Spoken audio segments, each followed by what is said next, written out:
안녕하세요. 꿈팡이 유준입니다. 오늘은 몰타 어학연수와 필리핀 세부 어학연수에 대해서 비교하고 그리고 치명적인 장단점 5가지에 대해서 알아보도록 하겠습니다.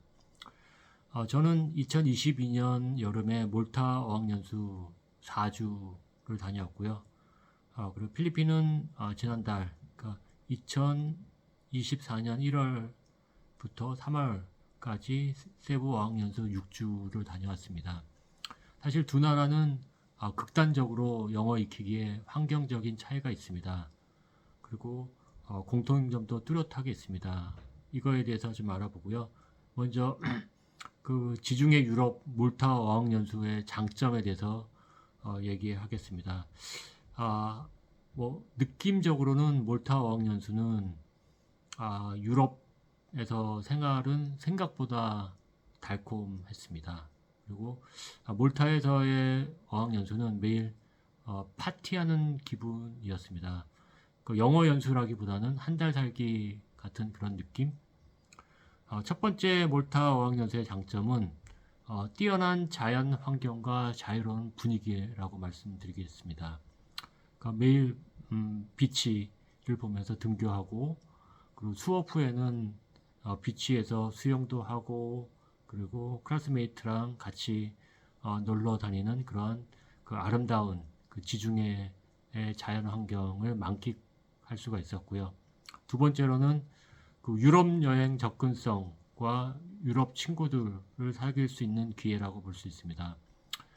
주말을 이용해서 가까운 이탈리아를 배로 1시간 30분이면 가서 여행을 즐길 수도 있고 비행기로 1시간 정도면 파리로 갈 수가 있습니다. 저는 개인적으로 지인들과 시칠리아 여행을 이틀 동안 다녀왔는데 1시간 30분이면 바로 갈 수 있어서 아주 재미있게 해외여행을 즐겼습니다. 이렇듯이 몰타 어학연수는 가까운 유럽 여행을 손쉽게 갈 수 있는 그런 장점이 있습니다. 세 번째 몰타 어학연수 장점은 다양한 액티비티와 영어 사교 모임이라고 할 수 있습니다. 매주 학원에서 주최하는 다양한 액티비티가 있습니다. 스노클링, 요트, 기타 카누, 선슨 요트 등 있고 그리고 미덥이라는 어플을 통해서 다양한 영어 사교 모임에 참여할 수가 있습니다.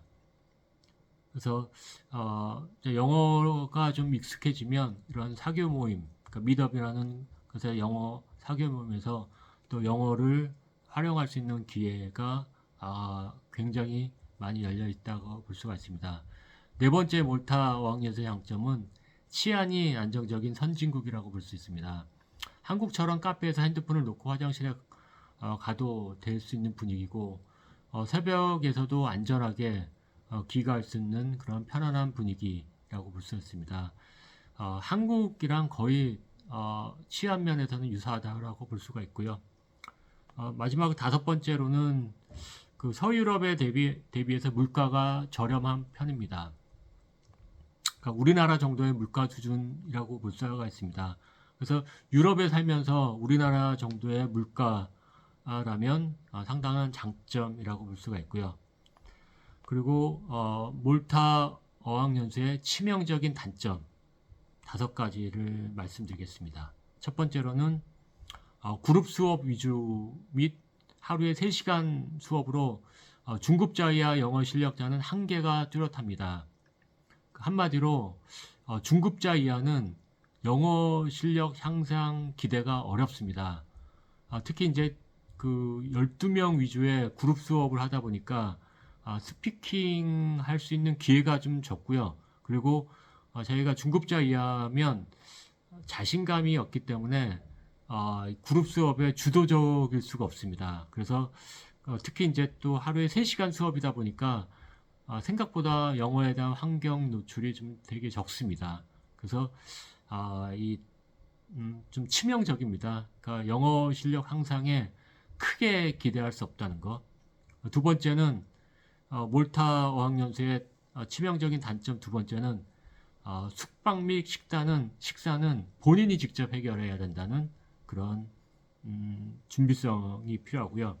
세 번째는 몰타는 제주도의 5분의 1의 작은 섬입니다. 그리고 장기간 어학연수하기에는 좀 답답할 수가 있습니다. 그래서 그리고 겨울에는 지중해지만 좀 쌀쌀합니다. 그런 단점이 있고요. 네 번째는 음식입니다.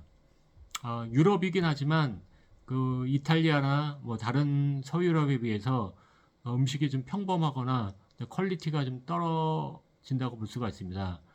제가 주로 서유럽 여행을 자주 갔지만 기대에 못 미칩니다. 몰타의 음식은. 그 마지막으로는 다섯 번째, 그 몰타 어학연수의 단점. 적극적이지 않으면 외톨이가 될 수 있다. 통상 이제 숙박은 두 가지 방법이 있는데요. 어학원 기숙사를 이용하거나 아니면 유학원을 통해서 레지던스, 호텔 같은 그런 곳에서 머물 수가 있는데 어학원 기숙사는 아파트 쉐어하우스입니다. 그래서 다양한 국적 남녀가 공동 생활하면서 자연스럽게 친해질 수 있는 환경입니다. 이럴 경우에는 뭐 적극적이지 않아도 자연스럽게 친구들을 사귈 수 있지만 그렇지 않을 경우 뭐 레지던스에 머물거나 아니면 뭐 작은 호텔에 머물거나 그러면 친구 사귀기가 쉽진 않습니다. 그래서 클래스메이트와 친한 친구가 되려면 다소 본인이 적극적이어야 되고 그렇지 않으면 한국인 친구들만 만날 수 있는 가능성이 매우 커집니다. 이번에는 필리핀 어학연수 장점에 대해서 얘기하겠습니다. 필리핀 저는 이제 세부 어학연수를 다녔고요. 세부 어학연수는 한마디로 영어 실력이 피부로 와닿을 정도로 늘 수 있는 여지가 많습니다.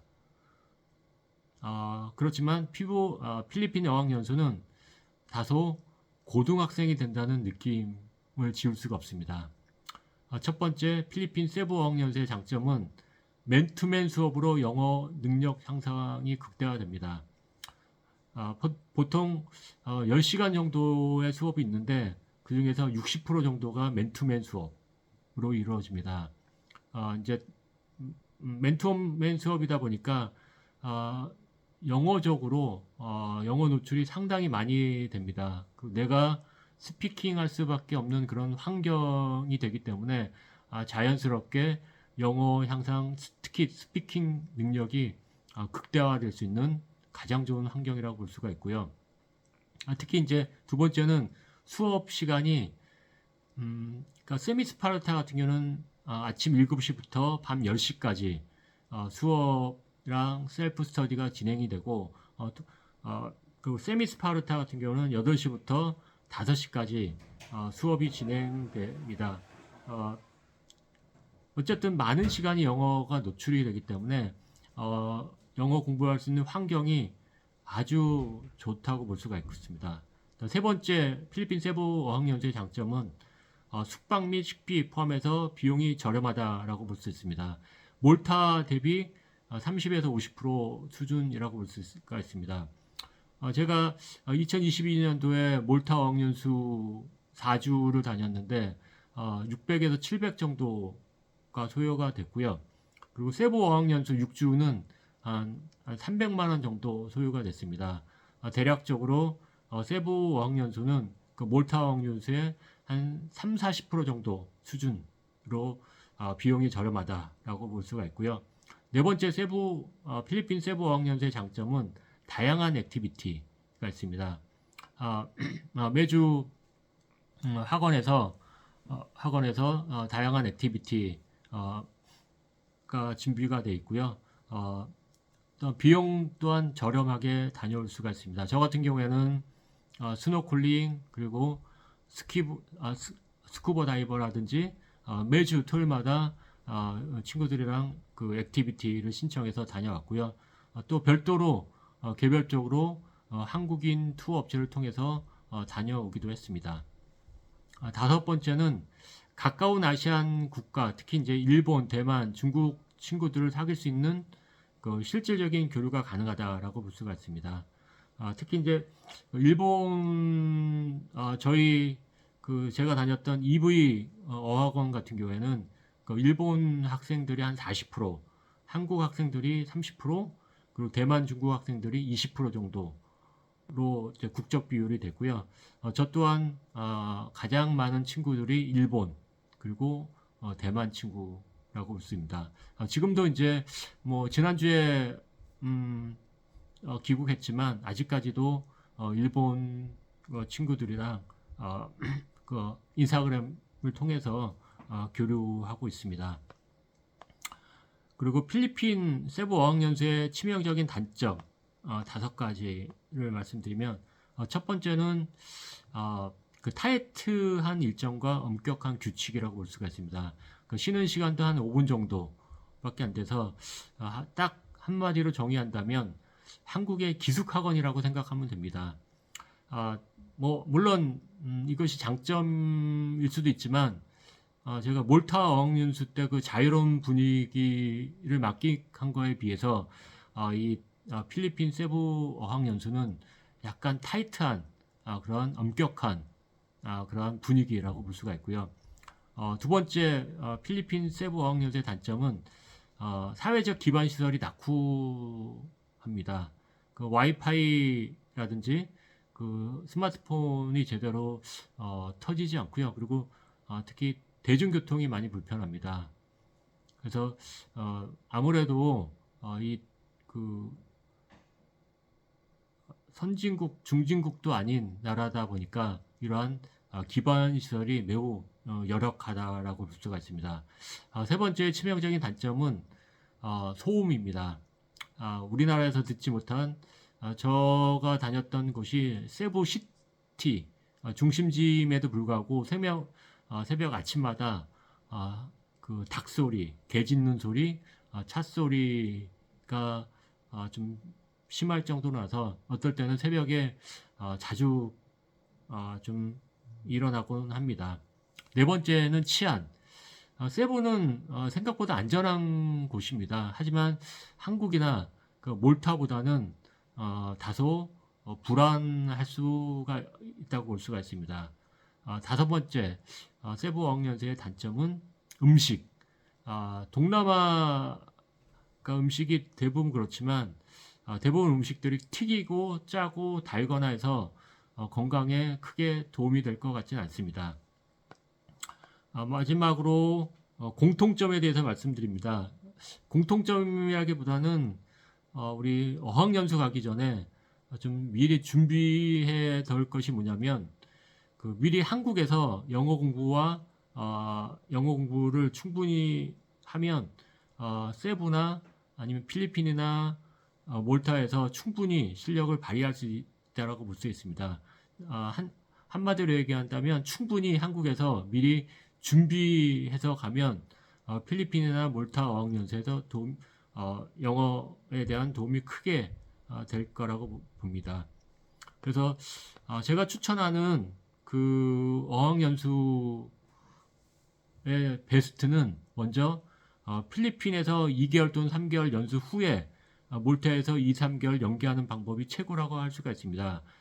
먼저 필리핀에서 영어 실력을 자신감을 쌓고 즉 다시 말해서 주변 환경은 열악하지만 영어 실력 향상에 초점을 맞추고 나서 그 다음에 몰타에서 우리가 생각하는 행복한 유럽 생활을 만끽할 수가 있습니다. 몰타는 앞서서 얘기했지만 영어 배우기는 환경보다는 힐링하고 여행하기 좋은 분위기입니다. 그래서 하지만 몰타는 중상급자에게는 영어 실력이 상당히 도움이 됩니다. 왜 그러냐면 그룹 수업이나 파티, 친목 모임에 적극적일 수 있고 영어 잘할 수 있는 친구들을 사귀기 쉽기 때문입니다. 결론적으로 말씀드리면 초중급자는 필리핀을 최우선적으로 선택할 것을 추천합니다. 왜 그러냐면 영어 실력 향상에 보장이 됩니다. 두 번째로는 몰타 같은 경우는 여행 및 힐링 위주 그리고 중상급자에게 몰타 어학연수를 추천합니다. 몰타 어학연수는 추억과 힐링이 보장되는 그런 어학연수라고 볼 수가 있습니다.